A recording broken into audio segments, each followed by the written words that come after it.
Assalamualaikum warahmatullahi wabarakatuh. Halo semuanya. Hari ini kita akan belajar bersama lagi. Kali ini kita akan belajar tema 7 di kelas 6 tentang bahasa Indonesia. Ada yang sudah sampai materi ini? Yuk, yang udah sampai materi ini, kita sama-sama simak materi berikut biar tambah paham. Oke. Nah, di tema 7 ini kita akan menjumpai materi pidato. Anak-anak semuanya pasti sudah pernah melihat, mendengar seseorang yang melakukan pidato, ya kan? Biasanya pidato itu dilakukan di mana? Pada saat upacara, pada saat mungkin kelulusan atau pisah sambut, misalnya guru kalian ada yang pindah tugas. Itu beberapa aktivitas kegiatan yang biasanya terdapat pidato. Tapi kalau ditanya pengertiannya, pidato itu apa sih?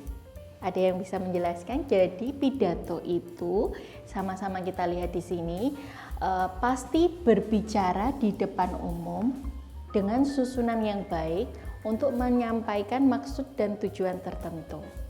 Nah, atau menyampaikan sesuatu di sini. Nah, ini pengertiannya. Poin yang bisa kalian garis bawahi itu berbicara di depan umum untuk menyampaikan sesuatu atau maksud tertentu. Nah, ini pengertiannya sudah. Kemudian lanjut ke tujuan. Apa sih tujuan dari pidato? Tujuannya untuk sambutan acara, biasanya untuk membuka acara seperti itu.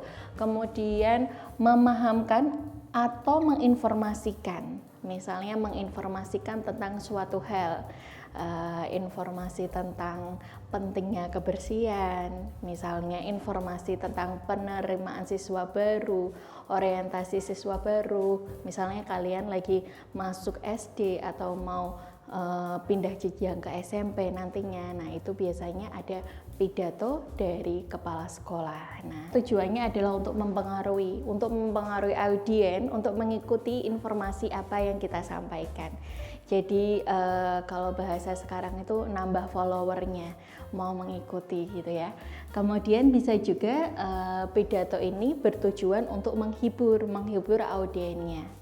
Oke, baik. Untuk yang tujuan mempengaruhi ini, mungkin sedikit saya tambahkan. Saat ini kan sedang masa kampanye nih. Waktu sering kita mendengar mungkin pidato-pidato dari calon presiden yang bertujuan untuk mempengaruhi audiennya untuk memilih beliau. Seperti itu contohnya. Atau mungkin pidato dari calon ketua OSIS, atau pemilihan ketua kelas, kalau misalnya di kelas kalian ada, itu mempengaruhi teman-teman untuk memilih programnya atau memilih orangnya untuk menjadi ketua, menjadi presiden dan lain-lain. Menghibur ini sudah jelas ya. Lanjut kita ke jenis pidato. Jenis pidato ini ada 6 jenisnya. Kita bahas satu persatu mulai dari yang pertama. Pidato pembukaan. Tentunya pidato pembukaan ini digunakan untuk membuka acara peresmian, kayak acara seminar atau mungkin acara-acara P5 mungkin yang sekarang sering dilakukan di sekolah. Itu biasanya ada upacara pembukaan yang dibuka oleh kepala sekolah. Kemudian jenis pidato pengarahan. Jenis pidato pengarahan ini sifatnya hanya bersifat memberikan pengarahan. Misalnya pengarahan yang dilakukan oleh guru kelas 6 kepada siswa yang mau melakukan ujian, atau pada waktu teman-teman yang mau melakukan study tour nih, biasanya ada pengarahan dari guru-guru yang mendampinginya gitu. Kemudian kalau pidato jenis pidato sambutan tentu sudah paham ya, seperti kata sambutan berarti untuk menyambut itu sambutan. Misalnya ada acara yang dihadiri oleh petinggi-petinggi di luar dari sekolah kalian, seperti misalnya kepala dinas dan lain-lain, biasanya dalam suatu acara tersebut diminta untuk memberikan sambutannya gitu. Nah, selanjutnya yang keempat itu pidato peresmian. Peresmian ini biasanya untuk momen-momen tertentu, untuk meresmikan gedung, meresmikan program atau meresmikan sesuatu hal yang baru. Selanjutnya pidato jenis laporan setelah melakukan kegiatan. Ini kalau laporan dan pertanggungjawaban ini biasanya nanti kalau anak-anak teman-teman sudah membentuk kepanitiaan sesuatu, kemudian ketua panitianya menyampaikan laporan kegiatannya gitu.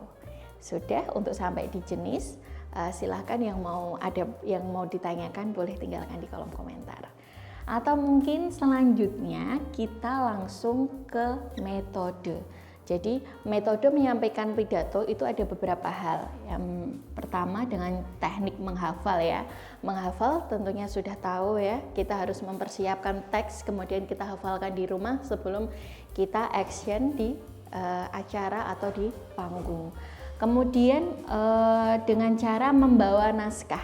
Jadi naskah yang kita siapkan itu kita bawa juga pada waktu melakukan pidato. Bisa boleh dengan cara diletakkan di depan kita, biasanya sambil membaca, melirik sedikit-sedikit, tapi jangan full kita melihat tulisannya. Kemudian kalau yang selanjutnya, yang serta-merta ini berarti on the spot ya.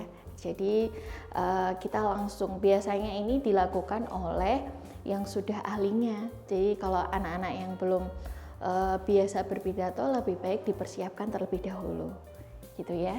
Kemudian kalau yang ekstemporan itu pakai naskah tapi hanya poin-poinnya, garis-garis besar. Misalnya poin-poinnya ada pembukaan, salam, pembukaan, isinya mau menyampaikan apa, dibuat poin-poinnya supaya tidak ada yang kelewatan.